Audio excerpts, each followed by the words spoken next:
All right, everybody. Pleasure to see you all here at GeoWeek. Yes, we are closing down the exhibit hall for this last presentation. So, my name is Paul Spaur. I'm the CEO of METAGEO, and today we're here to tell you what's on the horizon for geospatial data. So here I'd like to actually introduce Bill Wallace. And then David, pronounce your last name for me? David Morczinek. Morczinek, perfect. So we're going to go through first the general kind of new technologies that are coming out, and then they're going to do deep dives into augmented reality and into AI.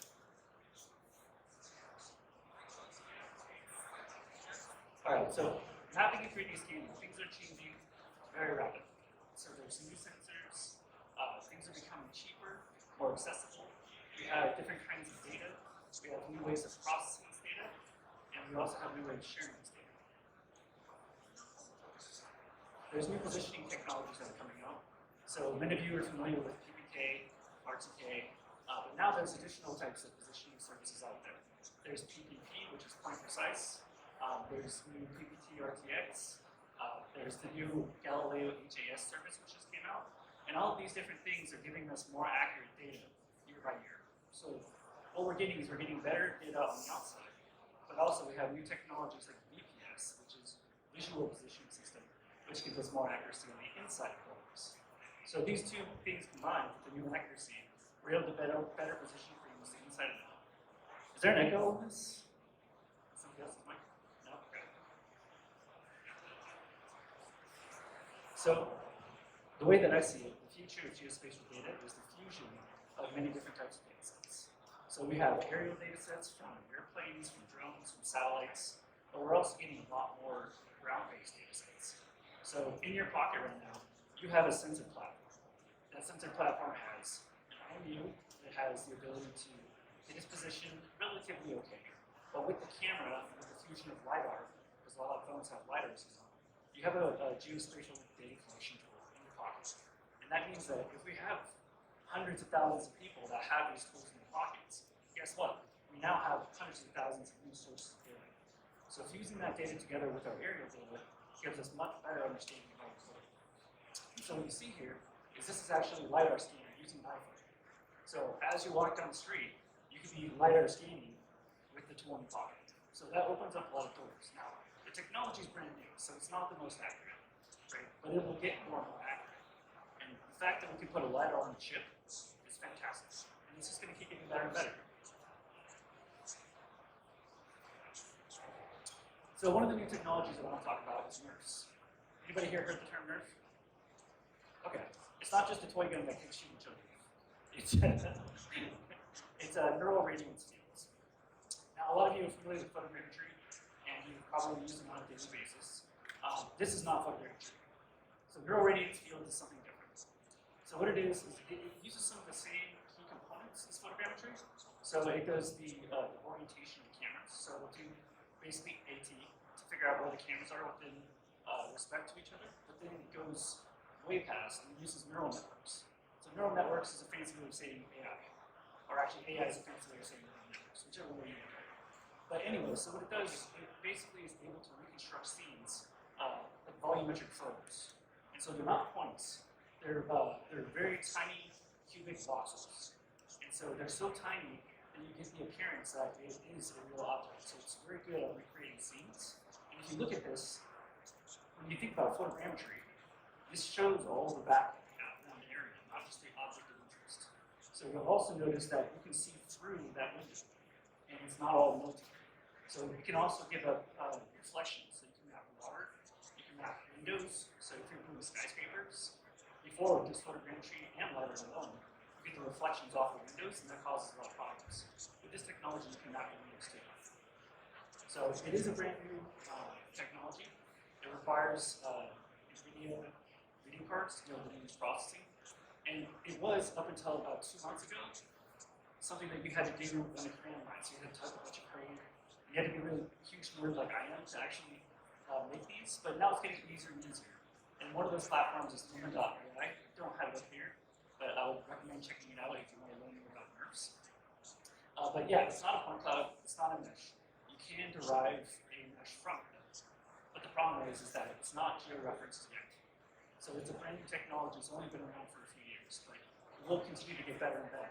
The main benefits are it has the ability to do reflections, it has the ability to capture the area of the background for context, it has the ability to be done in just seconds. So where like a city would take 10 hours, a full day to process, it would take about 10 minutes using this technology.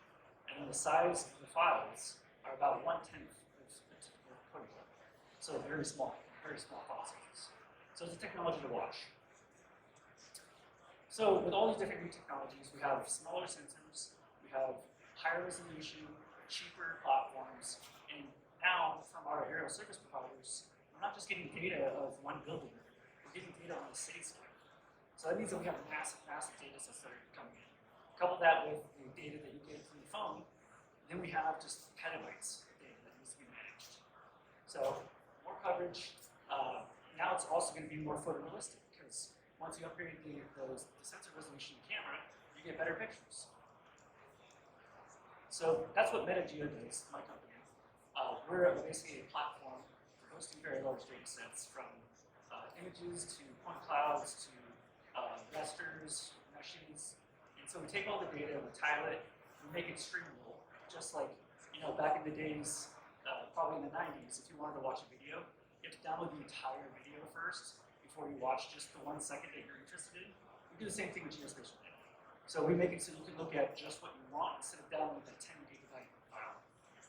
Anyway, so one of the goals that we have is to be able to take this data, visualize it in new ways, and be able to share it not only with mobile devices or computers, but with virtual reality, augmented reality, and becoming Metaverse platforms. So what's the Metaverse? Anybody heard the term Metaverse? All right, so the Metaverse, the definition of Metaverse is there is no definition. Everybody has their own version of what the Metaverse is. So like I said, if you ask anybody what their definition of the Metaverse is, you'll probably get a slightly different story, but the common ground is a way to communicate with people using different virtual and augmented reality technologies and be able to work, talk, communicate, and have experiences that you share. So all these different things that I mentioned, the way that we're going to interact with it is using augmented, which is taking what you actually see and adding layers on top of it, or virtual, which is putting on a set of goggles that you think of, these big clunky, dorky goggles, and being in a completely detached from reality environment. Now, I see that both of these are rooted in geospatial data, because if you have a platform where you want to be able to talk to somebody, you can visit somebody, but also do our work. So if you have geospatial data in virtual or augmented reality, you'll be able to share it with your colleagues. You can do virtual site visits. You can take somebody through a project that's never even stepped foot in the country. So virtually they can go and look at the data, they can manipulate it, they can work together. So instead of just being stuck in the office and being in front of your own computer, you're now sharing exactly what each other are seeing. So you point at something, your colleague sees you point at it. So it makes it so it would be better for sharing and for working together in the future.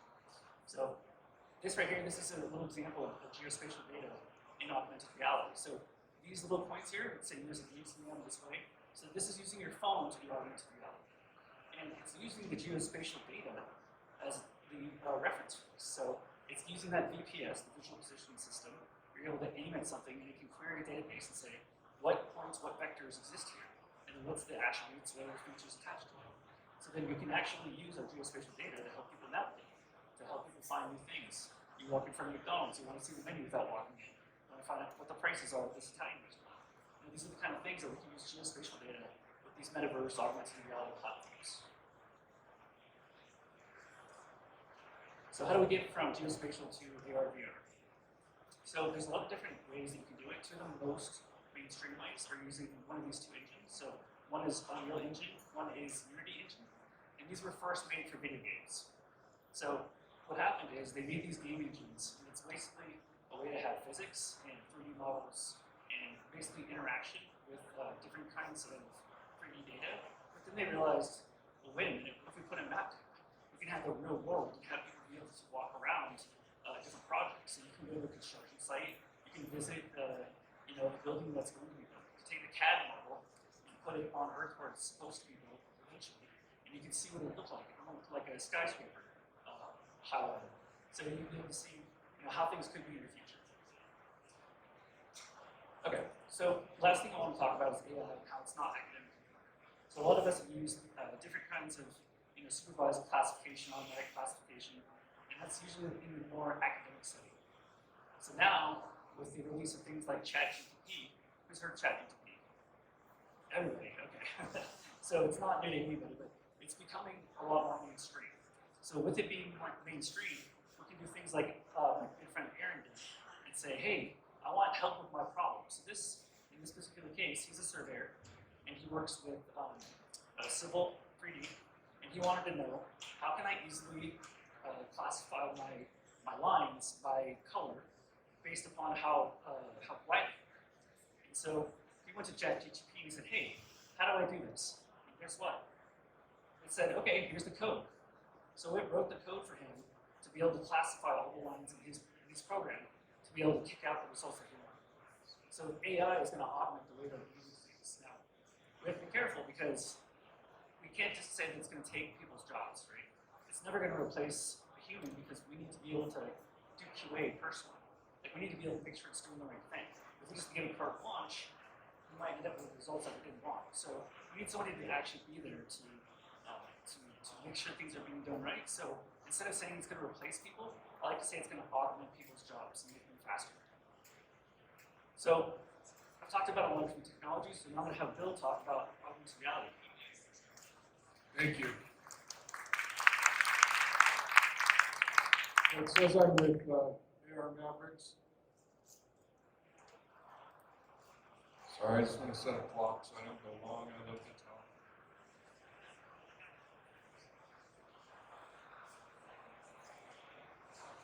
It says I'm with AR Mavericks, but I'm actually with Skylab, and the AI is going to be okay. We'll all be fine. Don't worry. Let it take care of it. Anyway, I've been doing this for a long time. That's my Batman and Bruce Wayne look. If you see me on LinkedIn, I'm Batman, and out in the real world, I'm Bruce Wayne. But I've been at this, and looking in the audience, I have to say, probably 10 years doing this industry before some of you were born. So I just have to make that clear. But I believe I wanted to talk about what's on the horizon in relation to the geospatial industry and technology. And I really believe that the geospatial industry is absolutely at the center of everything that's going on in technology right now. Whether it's AI and ML, Web3, the Metaverse, the whole digital transformation of all of our industries in the world. And I'm going to give a version of this slide about 12 times as we slip through if you want to get a picture. But first, I want to drill down just a little bit on the one that maybe seems the least connected to us, and it is in some ways. And I added in edge computing to that discussion, which you may or may not have heard of, but it's coming, and it's just another wave of technology. But basically, Web 2 is all about big data. There's lots of data. We need to get to it. It's on the web. We found it. But the problem was Mark Zuckerberg knew that he found it. He knew when he looked at it, because this big data was owned by big corporations. Web 3 is really about decentralizing. You heard about crypto. That's decentralized money. The government doesn't know anything about it. Decentralized ownership of software or NFTs. Well, I believe that edge computing is sort of the corporate world's or the commercial world's way of doing a decentralization, saying, wait a minute, give me control back of my stuff. And what is that? Well, basically in the cloud, we all know, software as a service. You just hook up, it works, you start working, it's beautiful and easy. What about how fast is it? How secure is it?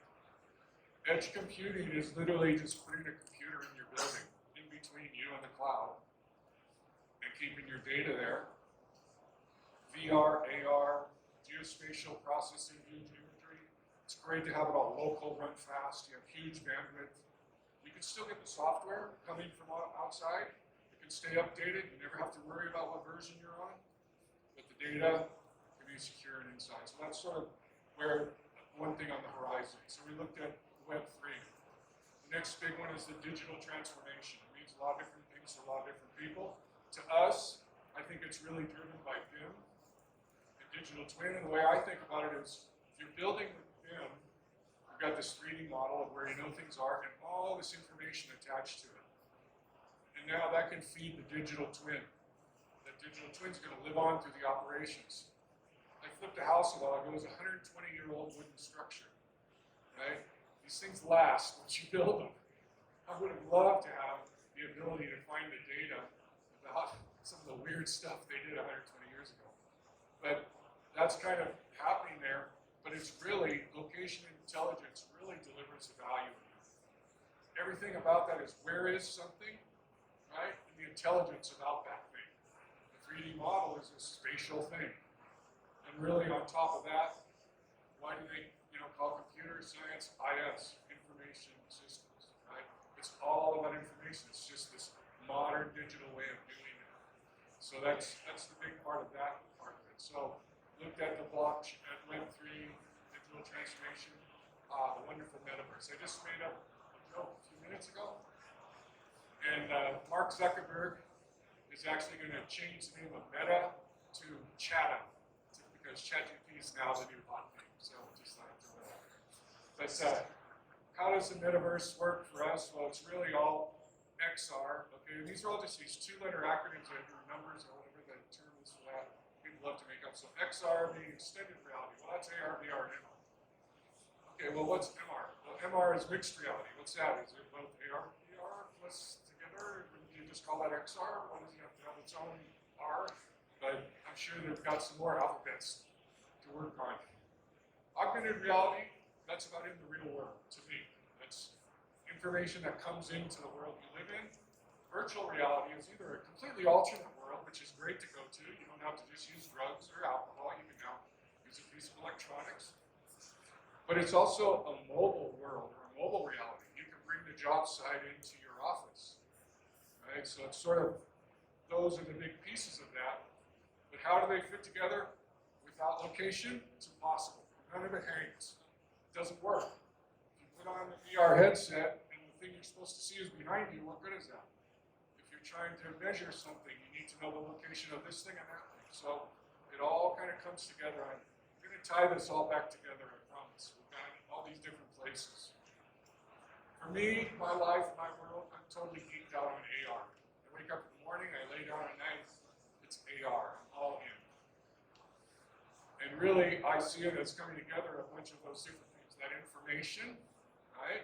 That's location intelligence, BIM, digital transformation, the locations of those things, and then fast, secure access. Bring it to me while I'm walking down the street, put it in front of me, while I'm in my office. I really see that all kind of hanging together around there. And I'm on a mission to hyperlink our world. It's actually being done by all these different people, and I'm just trying to provide the last mile. That's what my company does. I won't really be talking too much about it here, but that's my passion, my belief is. I think you should be able to walk around your factory, go to your facility, go to your civil infrastructure, go to your process node, just like you can see something on a Google map, you should see it where it is. I'm standing in front of a thing. I have databases full of information about that thing. It's got IoT, it can tell me how fast it's running. It's got maintenance, it can tell me the last time it was worked on. But I can't find it on my iPad.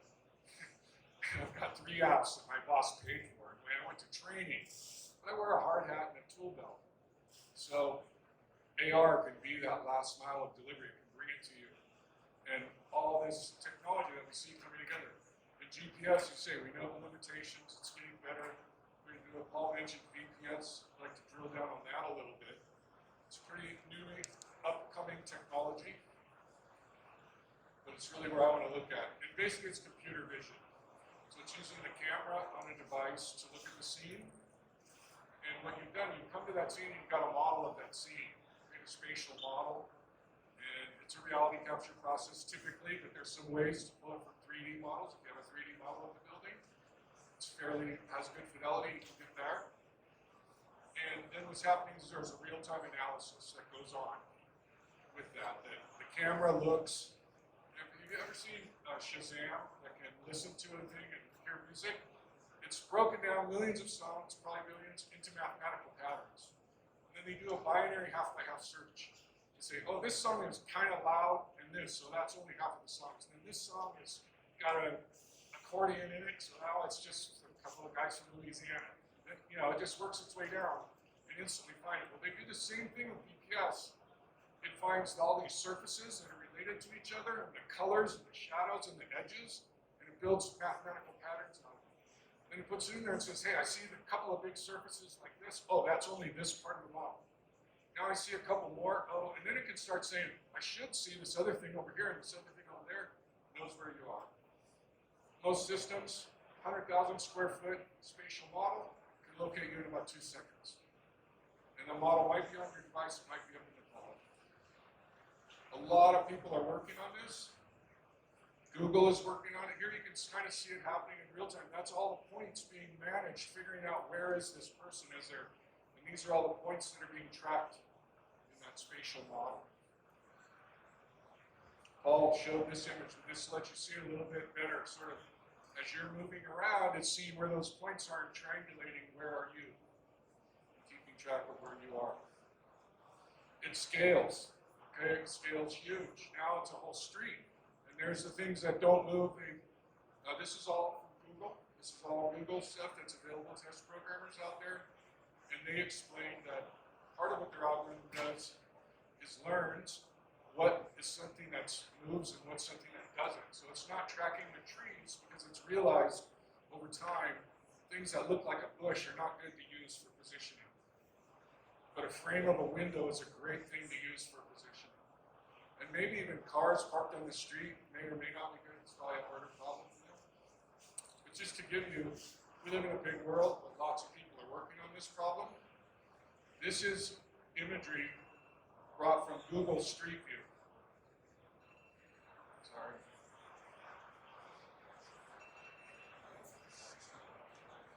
Somebody loves me. This is from Google Street View. Over 93 countries, hundreds of thousands of roadways.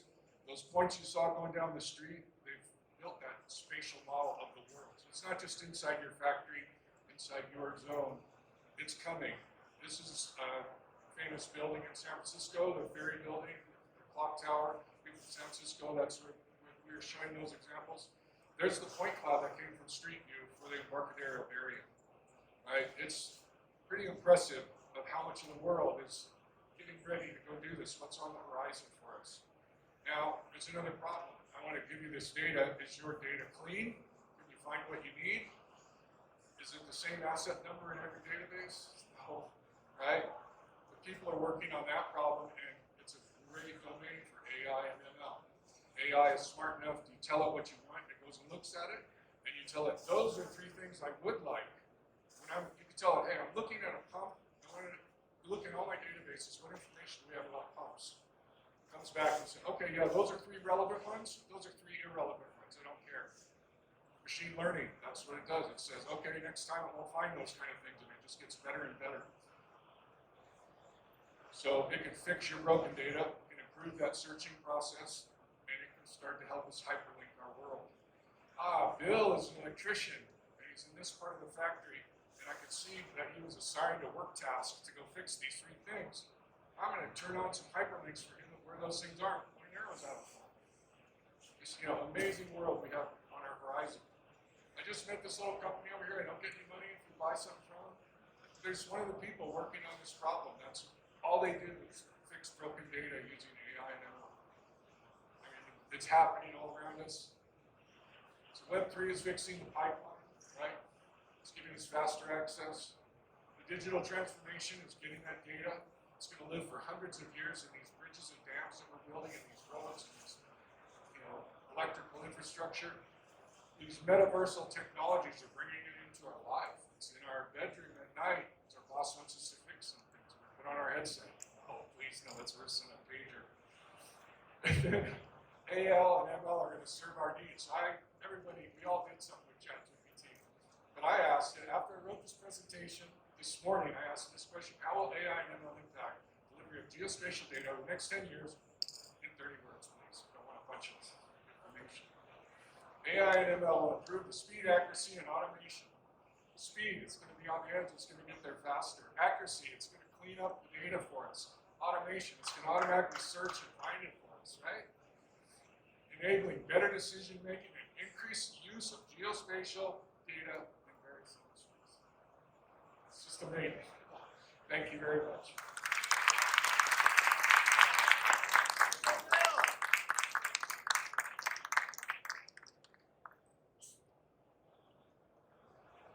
it's going to be hard to continue on that, Bill, after you gave a talk of AI.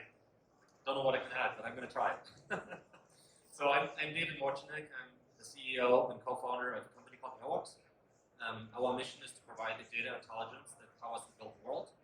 And so I was very excited to learn that I was invited to speak about AI and the future of AI in the geospatial industry today, and hope I can tell you a little bit about it. But before we dive in, AI is a big word that a lot of people understand different things about. I want to take you all the way back to the keynote from Jake Dangermont here from Esri, who I think gave us a very big mission. He told us that GIS is creating the understanding of our current world, right? That is a foundation to create positive action in the future, right? So a foundation to take decisions. And he mentioned also that this is very relevant. He said, look, nothing else than humanity depends on us, right? That's an interesting quest, right? Because he was talking in particular about the challenges we all face today, right? About we have to build faster to overcome the population increase, right? We have to build 2 billion homes in the next 30 years, which means about 30% more houses a day than we're building today. At the same time, cities are getting more complex. Right? We have about 4 times as many climate disasters today than 30 years ago in 1980. Right? So that means there's a lot more constraints and simulations we have to run to understand if a new project impacts the flood resilience of a city. The good news is we didn't wake up today and thought and discovered this fact, right? So a lot of smart people have been working on this for quite a while, which is why we have a lot better data sources to take these decisions today, right? I love this chart, and this is just an example on Earth observation satellites. If you look at how many satellites, how many commercial Earth observation satellites were in the skies 10 years ago, it was about 10 to 20. And compare that with today, it's over 600, right? We're talking about almost 100 times that much data. And this is just an example of satellites, right, that also get better resolutions. But we have the same thing happening in aircraft collections, the same thing happening in drones that came to the scene, the same thing happening in LiDAR that you see all over the show, right? And as a result, what we're really dealing with is that we have 100 times as much data today that we used to have just 5 to 10 years ago, right? That's readily available on a cloud somewhere that we can tap into to take our decisions. But it would be nice if it was that easy, right? Because now we take that data, we try to create an understanding of that data, and we use manual, human-based analysis tools to analyze that data. Right? And an aircraft can collect about 75 square kilometers of data in a single day. It takes 5,000 engineers to label that data into CAD drawings, right? So that's not scalable. We take, machine-generated data from remote sensing devices, we analyze them with a human, and then we're hoping we can use them for action in all the different geospatial domains you all work in, right? Surveying, telecom, GIS, defense, insurance, emergency response, to just name a few of those, right? And obviously that doesn't work, as we can obviously very clearly see here, right? So we have a problem, right? Because we have all these data needs to take decisions, but because we are still labeling data manually, right? Most of the data is actually never looked at that's generated, which means no action, right? We can't learn from it. We can't improve our world if we can't understand the data. So, what I get to is basically no AI, no action, right? So that's why AI is really important and any kind of automated systems for data analysis to help us make sense of all these data sets that we all are generating every day. And so, kind of before I go into where is AI headed, I want to take a step back. Where does AI come from, right? AI wasn't generated yesterday. AI exists since probably 50 years when people started first running, some automated machine learning algorithms on their computers. I think what really helped is the compute that we have now available, right? That allows us to run more complex deep learning models and other models on more powerful data sets in the cloud, right? And so if you look at some examples here, from the IBM Watson algorithm, that must have been 20, 30 years ago, to the AlphaGo, right, where the computer for the first time beat a human, to other things like stable diffusion models that now allow us to put an astronaut on a horse, right? And obviously that never existed anywhere, but AI can generate it and it looks real, right? To things like the Lambda algorithms here that can detect mood and feelings, right, in video and conversations. And fully autonomously, right? And then both of my co-presenters here spoke about ChatGPT, right? That now allows us to really understand text and context in a way that has never been before, right? So the power of AI has really exponentially risen, right? And it really provides new opportunities to take for us. And the benefit is that AI is actually much easier than programming. Programming is really difficult because we have to explain to the computer exactly all the parameters and constraints of everything we want to try to do. With AI, we just show it a couple examples, and the models learn on it. Right? So for someone that doesn't have a CS degree, it's actually a lot easier. But obviously, and this is kind of what we do here at AirWorks, right? So we take all this data generated by geospatial software, we put it in an AI algorithm that we call AirWorks Automate that lives in the cloud, and then we provide insights to all the different domains that consume that data to be able to act and take decisions on it, right? For us, that means detecting physical objects like the edge of roads, sidewalks, manholes, utilities, and really anything else that we need to find in geospatial data sets, and provide that in a quantifiable form in a CAD file or in a GIS form, right? And that really allows you to look at a city and automatically find out how many manholes there are, right? But that's just one of the examples that's possible with that technology. Right? But obviously, it's some examples that AirWorks is working on. We work a lot with architecture and engineering companies, really to automate and speed up the mapping process. I talked about we have to increase the speed of construction, right? Which means we have to increase the speed in which we look at these data sets and convert them into actionable information to start designing faster and start building faster and start building better with more complex information. Telecom is a big one, right? How do we democratize the access to fast internet, right? Well, everyone is trying to build telecom and broadband fiber cables as fast as they can, and no one can really keep up with the demand, right? And so how do you do that? You do that with geospatial data powered with AI, right? And the other one is government. The interesting part about construction is we can't build a building without measuring, right? Surveying is probably one of the oldest professions that has always existed. People have to do it, right? But our governments, if we look at citywide data, that's a ton of data. It's impossible to analyze aircraft data from Denver every single week with human-based systems, right? So on the geospatial side, it has actually opened opportunities that never existed, right? And that allows us to tackle some of these climate challenges we today have. So very excited about that, but obviously it's not that easy, right? So I do want to talk also about what are the challenges here. And in particular, AI is really good if we train it on a very constrained set of data, right? So if we gave it a picture of a lot of conferences and asked it to detect white chairs, it would probably do very well. The problem with geospatial is that we're looking at the world. The world is very complex. Only looking at the US, we have 50 different states. Hydrants are red in the Midwest, they're yellow on the East Coast, right? So AI has to be trained on all these different things. So every state has their own philosophy of construction and buildings. We have different resolutions, right? We have here at this conference, we're talking about satellites, we're talking about aircraft, we're talking about drones, about LiDAR from both ground-based systems as well as aerial, right? All these data sets have different resolution bands, and so algorithms that are trained in satellite data are not going to do anything to our mobile mapping data set, right? So even though AI is this famous word, this actually still needs a lot of human intervention to be able to target it to the information. We have different sensors, right? I described them just now. We have different feature classes, right? We want to learn about buildings, about sidewalks, about all the utilities and everything that's in these data sets. And also we have seasons. Sometimes it snows, sometimes it rains, sometimes it is sunny. The world looks different. What I'm getting at here is if we just multiply all these things together, that means we're looking at 15,000 different combinations only in the US to automatically analyze 50 feature classes of data. That's a ton of information. That's a ton of models. We possibly have to build a model for every single one of those. And then when we see the data, find out which model to spin.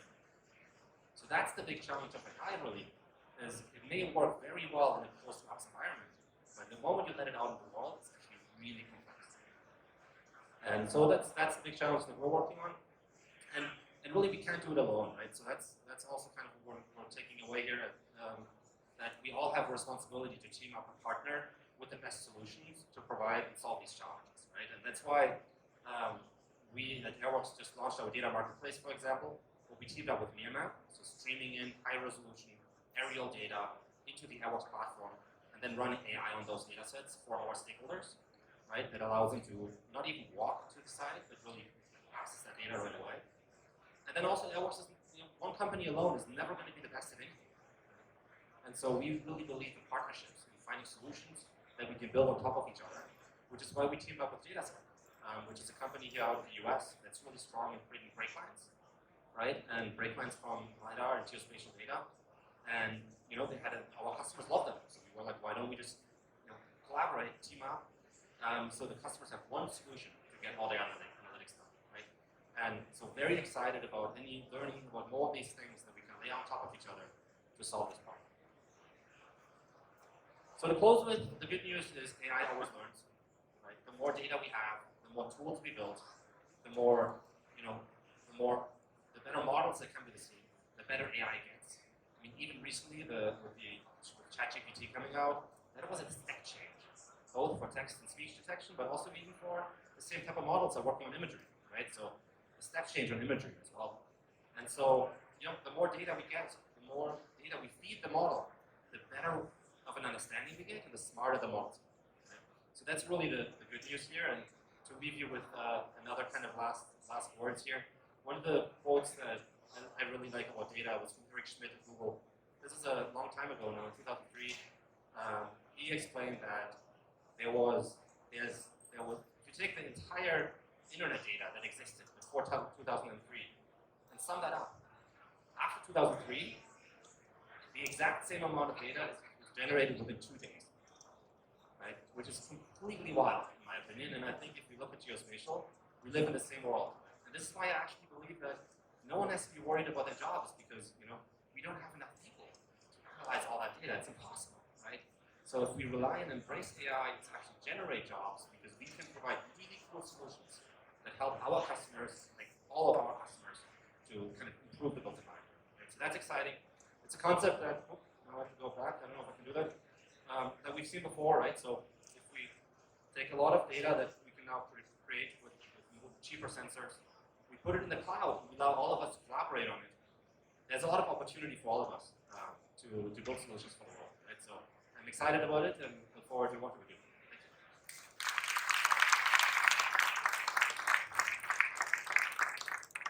All right, let's see if this is working. All right. So thank you all very much for joining us. We're going to do a little bit of Q&A. We have some prepared questions for the panel up here.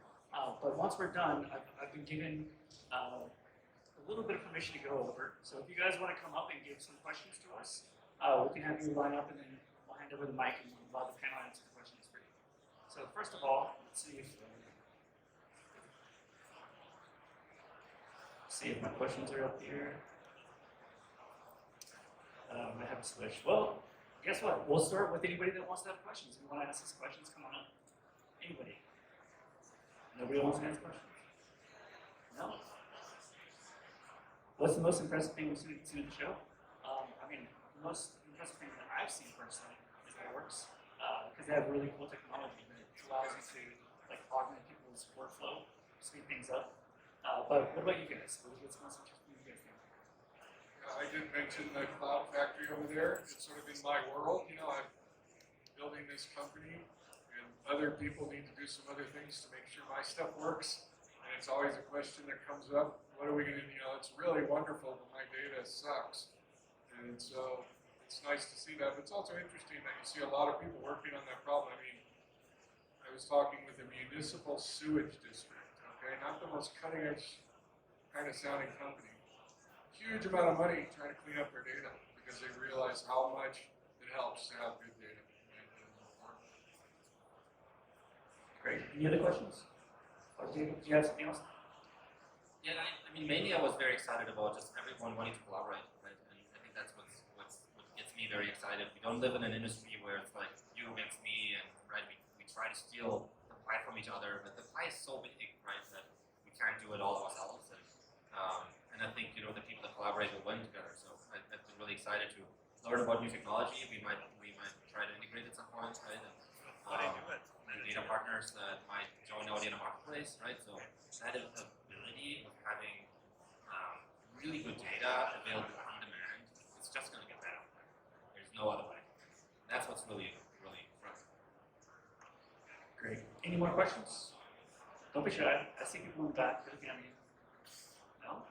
No more questions? Yes, sir. Uh-huh.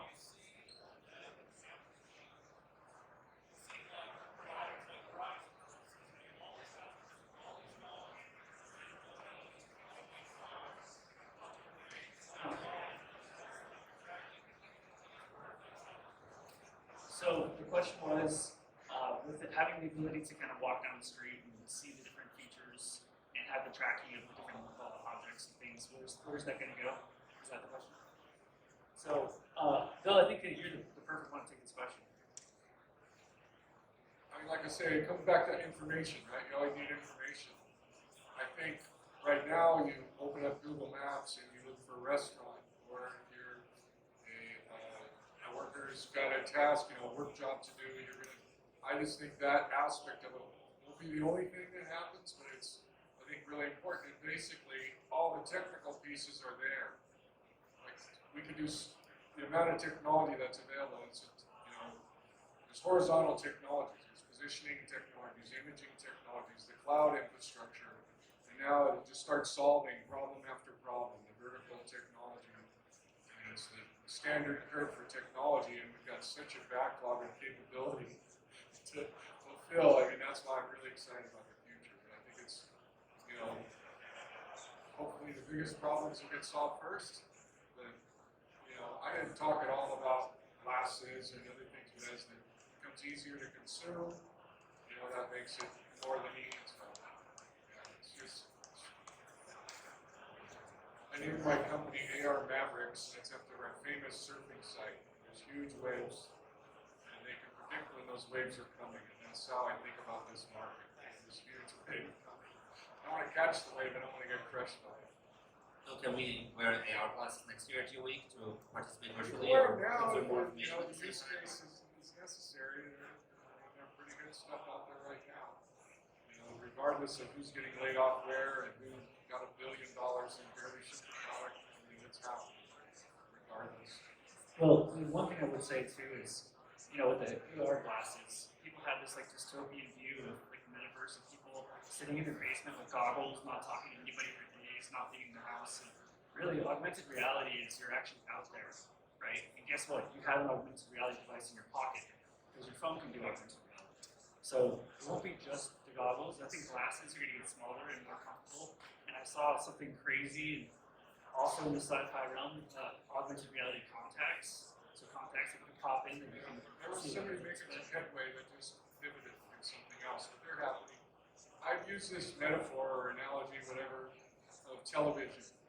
I'm an old guy. When I first saw television, like it wasn't always color. It was like a big thing if somebody had a color TV. And there was like 3 channels. And you had these antennas that you had to move around to try and get the signal, right? Now the other day, I'm on a Zoom call, and one of the guys is in a convertible in Dubai driving down the highway, calling into the call. And there's video on my watch, and there's video as I'm driving down, So you look what happened from this early chunky technology, and now we don't even think about it. Our freaking refrigerator has a video screen. It's very true. I mean, some of the things that seem pretty outlandish, over time will become commonplace. And we don't even realize it. Computers, for example. Like we didn't even think about computers being the future of everybody's work. And guess what? In the geospatial world, we use everything. Computers. Enjoy the rest of the show, everybody. Thanks for coming out and listening. Thanks to GeoWeek for giving us this opportunity. Yeah, thank you very much.